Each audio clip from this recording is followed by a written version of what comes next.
Beloved within the Seventh-day Adventist Church, beloved in the Seventh-day Adventist Church, this is a very urgent message called cleansing of the temples. Cleansing of the temples. Now, when we cleanse the temples, we cleanse the temples of sin. We cleanse the heavenly sanctuary of sin upon the books of remembrance of our past words and deeds and thoughts. And we cleanse the earthly temples of our bodies, of our mind against sin in our lives that don't please God. So the sins in our hearts on earth are cleansed on this earth as well of sin. So the heavenly sanctuary from the books of remembrance of sin and the earthly sanctuary of our minds and bodies of sin on this earth, beloved. Look right here what this book right here states. Coming Events in the Christ is at the Close by Elder W.D. Frazee. Chapter called Cleansing the Temples. The cleansing of the temple, cleansing takes place in other areas as well. In Fundamentals of Christian Education, page 174, there is great need of elevating the standards of righteousness in our schools. To give instruction after God's order, should Christ enter our institutions for the education of the youth, he would cleanse them as he cleansed the temple, banishing many things that have a defiling influence. Many of the books which our youth study will be expelled. What does expel mean? It means driven out, forced out, excluded. If Jesus were to come to many schools today, he would force out the pagan, infidel textbooks which lead away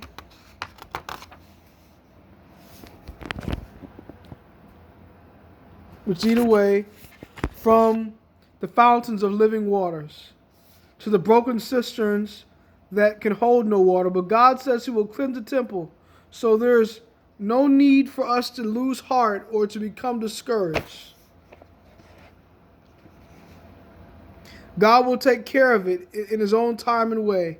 From Selected Messages, book, page 390, there is no need of doubt to be fearful that the work will not succeed. God is at the head of the work, and he will set everything in order. If matters need adjusting at the head of the work, God will attend to that and work to right every wrong. Let us have faith that God is going to carry the noble ship which here bears the people of God safe into the port. Sadly, however, in this hour of purging, multitudes of our dear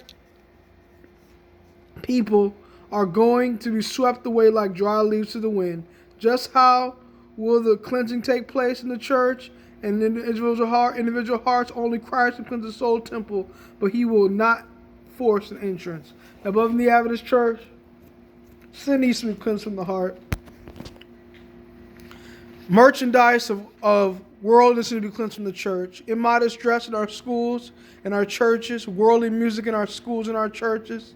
Improper education and false education like evolution in our schools, psychology in our schools. The ideas is said by our schools of psychology, our chairs of psychology, that they bring in evolution to our schools of our psychology because they say that they want to expose the students to higher education, so they can get them ready for the real world out there.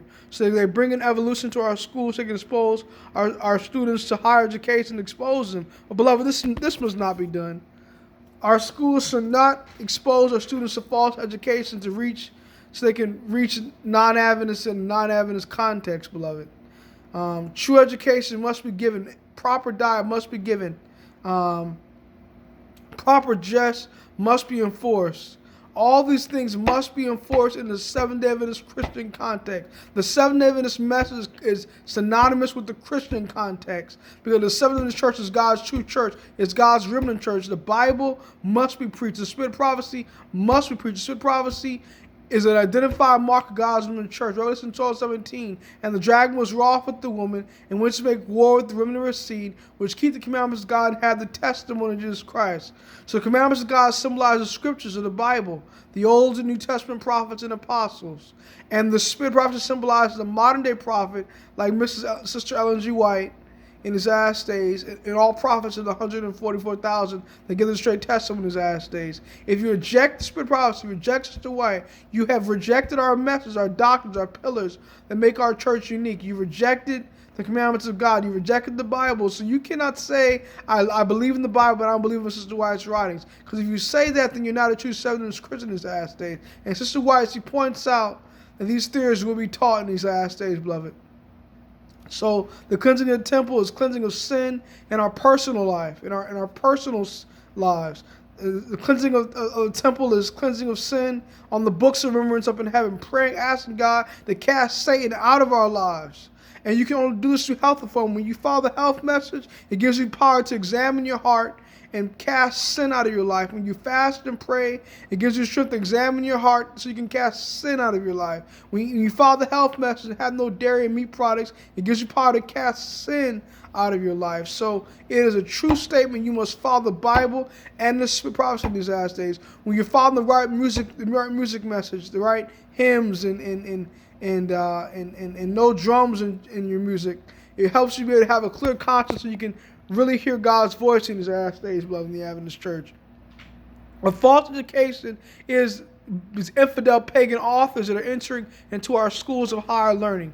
What are these infidel authors? Plato and Socrates and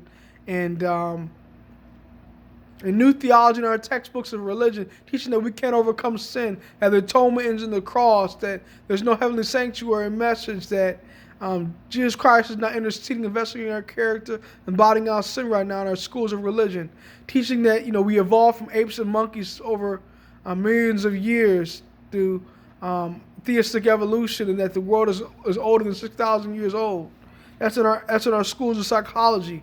Teaching fiction, fictitious stories in our schools, in our English literature classes, in our Adventist schools. These must all be banished by the God's Holy Spirit, by His angels, if you want a mighty reformation, true education. This is why it says the colored people, the blacks in this nation, because of their oppression of Jim Crow and slavery, will be in the Adventist church. We'll bring a mighty reformation to our school systems within the Adventist church before the end of time. So we as African Americans right now that go to Oakland University need to have a mighty true education and reform in our schools so we can finish the work in a mighty way. Maranatha, God bless you.